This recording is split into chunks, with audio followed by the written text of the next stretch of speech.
Hi student, welcome to exam update. तो 9 अगस्त second shift के जितने भी क्वेश्चन आए हैं सारे यहाँ पे लेके आ गए हैं और 100% जो क्वेश्चन यहाँ पे पूछे गए हैं 100% यहाँ पे जो करेक्ट आंसर है उसके साथ मैं यहाँ पे क्वेश्चन लेके आया हूँ। तो सबसे पहले तो चैनल पे न्यू हो तो चैनल को सब्सक्राइब करके बेल आइकन जरूर प्रेस कर दें ताकि हर शिफ्ट का रिव्यू है जो आपको टाइमली मिलता रहेगा। और आप भी अगर एग्जाम दे के आते हो तो आप हमारे टेलीग्राम चैनल के माध्यम से क्वेश्चन जरूर शेयर करें। तो फर्स्ट क्वेश्चन यहाँ पे पूछा गया था, शिखर सम्मेलन 2026 किस स्थान पर आयोजित किया गया?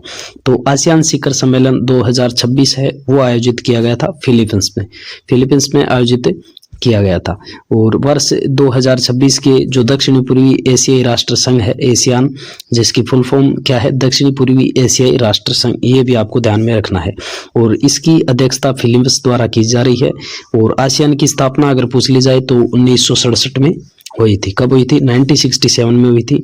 और वर्तमान में 10 इसकी क्या है, पूर्णकालिक सदस्य देश शामिल है। आसियान के अगर सदस्य देश पूछ लिया जाए तो 10 इसके सदस्य देश है। और इसका मुख्य उद्देश्य है जो दक्षिणी पूर्वी। वर्तमान में पश्चिम बंगाल के मुख्यमंत्री पद पर कौन कार्यरत है? तो वर्तमान में पश्चिम बंगाल के मुख्यमंत्री है शुभेंदु अधिकारी। ऑप्शन ए यहाँ पे करेक्ट आंसर है, शुभेंदु अधिकारी है वो वर्तमान में पश्चिम बंगाल के मुख्यमंत्री है। वर्तमान में जो शुभेंदु अधिकारी है वो है और उन्होंने यहाँ पे कार्यकाल 9 मई 2026 को राज्य के नए मुख्यमंत्री के रूप में शपथ ली है और पश्चिम बंगाल के पहले भाजपा मुख्यमंत्री है, ये भी आपको ध्यान में रखना है। नेक्स्ट यहाँ पे क्वेश्चन पूछा गया था, भौतिकी में स्थितिज ऊर्जा जो पोटेंशियल एनर्जी है उसका एसआई मात्रक क्या है? स्थितिज ऊर्जा का एसआई मात्रक क्या है? तो करेक्ट आंसर है फ्रेंड्स जूल। जो पोटेंशियल एनर्जी होती है उसका एसआई मात्रक होता है जूल, स्थितिज ऊर्जा का। और सभी रूपों का जो अंतरराष्ट्रीय मानक है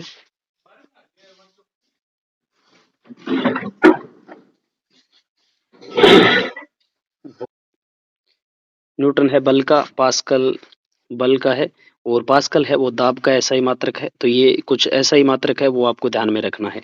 यानी वोट है वो शक्ति का एसआई मात्रक है, न्यूटन है वो बल का है, पास्कल है वो दाब का एसआई मात्रक है। नेक्स्ट यहाँ पे गया था, नील्स बोर के परमाणु मॉडल के संदर्भ में कौन सा कथन असत्य है? नील्स बोर का जो परमाणु मॉडल है उनके संदर्भ में कौन सा कथन असत्य है? तो इलेक्ट्रॉनिक नाभिक में गिरकर समाप्त हो जाते हैं, इलेक्ट्रॉनिक निश्चित ऊर्जा वाली कक्षाओं में चक्कर लगाते हैं, इलेक्ट्रॉन के कोणीय संवेग का मान h/2 का पूर्ण गुणज होता है, कक्षा में घूमते समय इलेक्ट्रॉन ऊर्जा का विकिरण नहीं करते हैं।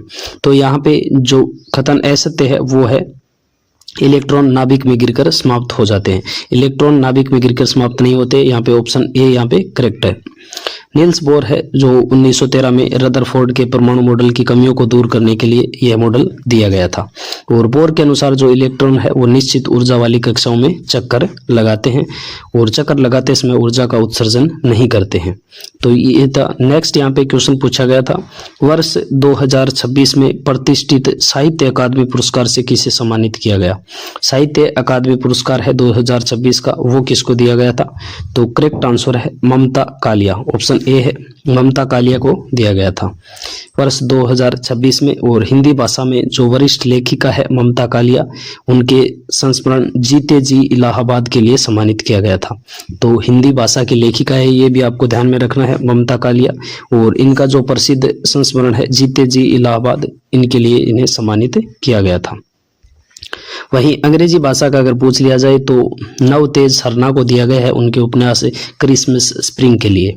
अंग्रेजी भाषा का हो सकता है आगे वाले नेक्स्ट शिफ्ट में आपको पूछ लिया जाए, अभी हिंदी भाषा का पूछा गया है। और नेक्स्ट शिफ्ट में अगर अंग्रेजी का पूछा जाता है तो नवतेज सरना को दिया गया है उनके उपन्यास क्रिसमस स्प्रिंग के लिए अंग्रेजी भाषा में। नेक्स्ट यहाँ पे क्वेश्चन पूछा गया था, हाल ही में पद्म भूषण पुरस्कार से मरणोपरांत किसे सम्मानित किया गया है? जो मॉर्निंग शिफ्ट थी उसमें मैंने बताया था कि जो क्वेश्चन है इस प्रकार भी पूछा जा सकता है। तो पद्म भूषण पुरस्कार है जो मरणोपरांत वो दिया गया है शिबू सोरेन, पीयूष पांडे और वीके मल्होत्रा को। ऑप्शन ए यहाँ पे करेक्ट आंसर है, शिबू सोरेन, पीयूष पांडे और वीके मल्होत्रा को दिया गया है। नेक्स्ट यहाँ पे क्वेश्चन पूछा गया था, खाद्य सामग्री के पैकेटों और चिप्स की थैली में नाइट्रोजन गैस क्यों भरी जाती है? जो चिप्स की थैली वगैरह होती है, खाद्य सामग्री होती है, उसमें नाइट्रोजन गैस क्यों भरी जाती है?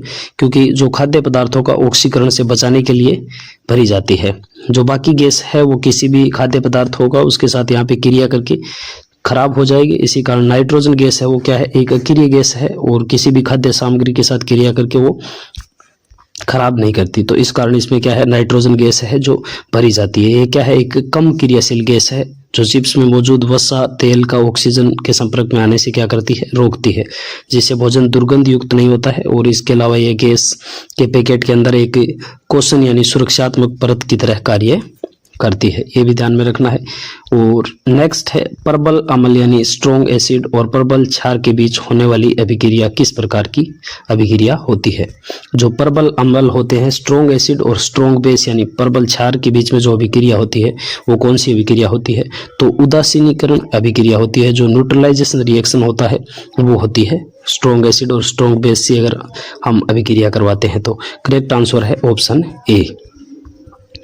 नेक्स्ट है फ्रेंड्स, यहाँ पे क्वेश्चन पूछा गया था, जो उपकला उत्तक के नीचे कौन सा आधारभूत द्रव्य या मैट्रिक्स पाया जाता है?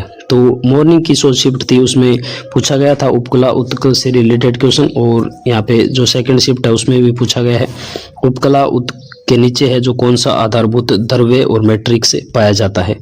तो करेक्ट आंसर है बेसमेंट मेम्ब्रेन। बेसमेंट मेम्ब्रेन है ये पाया जाता है उपकला उत्तक में। नेक्स्ट यहाँ पे क्वेश्चन पूछा गया था, वर्ष 1960 में भारत और पाकिस्तान के बीच हस्ताक्षरित सिंधु जल समझौते की मध्यस्थता किस संस्था ने की थी?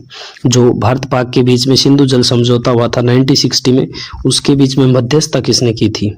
तो करेक्ट आंसर है विश्व बैंक ने, वर्ल्ड बैंक ने की थी। नेक्स्ट है, और इसके अनुसार क्या है, जो पूर्वी नदियां हैं जैसे रावी, व्यास, सतलज, उनका जल भारत को, और पश्चिमी नदियां हैं जैसे सिंधु, झेलम, चिनाब, इनका जल पाकिस्तान को आवंटित किया जाएगा। यही समझौता हुआ था 1960 में, जिसे हम सिंधु जल समझौता कहते हैं। नेक्स्ट यहाँ पे क्वेश्चन पूछा गया था, ग्रीष्मकालीन ओलंपिक खेल 2028 का आयोजन किस शहर में किया जाएगा? जो ग्रीष्मकालीन है, मॉर्निंग शिफ्ट में यहाँ पे शीतकालीन ओलंपिक खेल पूछे गए थे। ग्रीष्मकालीन ओलंपिक खेल 2028 है, उनका आयोजन कौन से शहर में किया जाएगा? तो ये किया जाएगा लॉस एंजल्स यूएसए में, अमेरिका में किया जाएगा, लॉस एंजल्स यूएसए में। नेक्स्ट यहाँ पे क्वेश्चन पूछा गया था, खेलो इंडिया शीतकालीन खेल का आयोजन कहाँ किया गया था? खेलो इंडिया शीतकालीन खेल है उसका आयोजन कहाँ किया गया था? तो करेक्ट आंसर है ऑप्शन ए, लद्दाख और जम्मू कश्मीर में, लद्दाख एंड जे&के में खेलो इंडिया शीतकालीन गेम का आयोजन किया गया था। नेक्स्ट है यहाँ पे जाता है, जो केंद्रीय बजट से परिसंपत्ति बिक्री या विनिवेश से प्राप्त राशि होती है उसको जो राष्ट्रीय निवेश निधि होती है, नेशनल इन्वेस्टमेंट फंड, उसमें जमा किया जाता है, नेशनल इन्वेस्टमेंट फंड में जमा किया जाता है। करेक्ट आंसर है ऑप्शन ए। नेक्स्ट यहाँ पे क्वेश्चन पूछा गया था, बेरिलियम नाइट्रेट का आणविक द्रव्यमान कितना होता है? बेरिलियम नाइट्रेट है उसका आणविक द्रव्यमान कितना होता है? तो बेरिलियम नाइट्रेट का आणविक द्रव्यमान होता है 133 ग्राम होता है। करेक्ट आंसर है ऑप्शन ए, 133 ग्राम। नेक्स्ट यहाँ पे मैथ के कुछ क्वेश्चन है, यदि दो समरूप त्रिभुजों है जो सिमिलर ट्राइंगल्स की संगत भुजाओं का अनुपात यहाँ पे 3:5 दिया गया था, तो उनके क्षेत्रफलों का अनुपात क्या होगा? यानी जो सिमिलर ट्राइंगल्स है उनकी संगत भुजा आपको दे रखी थी 3:5 में, और उनका यहाँ पे जो क्षेत्रफल था उसका अनुपात आपको ज्ञात करना था। तो करेक्ट आंसर है यहाँ पे 9/15। नेक्स्ट है, यहाँ पे क्वेश्चन पूछा गया था, संख्या पद्धति के नियमों के अनुसार कोई संख्या 18 से पूर्णतः कब विभाजित होगी? 18 से पूर्णतः कब विभाजित होगी? तो 18 से पूर्णतः विभाजित होने वाली है जब वह 2 और 9 से दोनों से विभाजित हो, तो वह संख्या 18 से भी पूर्णतः विभाजित होगी। नेक्स्ट है, यहाँ पे ए और बी मिलकर किसी कार्य को 2 दिन में पूरा करते हैं, और ए अकेला 1 दिन में कार्य करता है, और शेष कार्य बी है जो 4 दिनों में समाप्त कर देता है। यानी और टाइम एंड वर्क से रिलेटेड जो एक क्वेश्चन है वो शिफ्ट में यहाँ पे पूछा जा रहा है मैथ का, तो टाइम एंड वर्क को आपको देख लेना है यहाँ पे। और लगभग जीके के जो करंट जीके के क्वेश्चन यहाँ पे आ रहे हैं, तो करंट जीके का जो इंपॉर्टेंट क्वेश्चन का वीडियो है वो भी यहाँ पे डाल रखा है, चैनल पे जाके आप है जो देख सकते हो। टेलीग्राम चैनल की लिंक यहाँ पे दे रखी है मैंने डिस्क्रिप्शन में, वहां से जाके टेलीग्राम चैनल जरूर ज्वाइन कर लेना, ताकि जो भी आपकी शिफ्ट का नेक्स्ट शिफ्ट में एग्ज़ाम हो तो ट्यूशन हमारे साथ ज़रूर शेयर करें। वीडियो अच्छा लगा तो वीडियो को लाइक ज़रूर कर देना।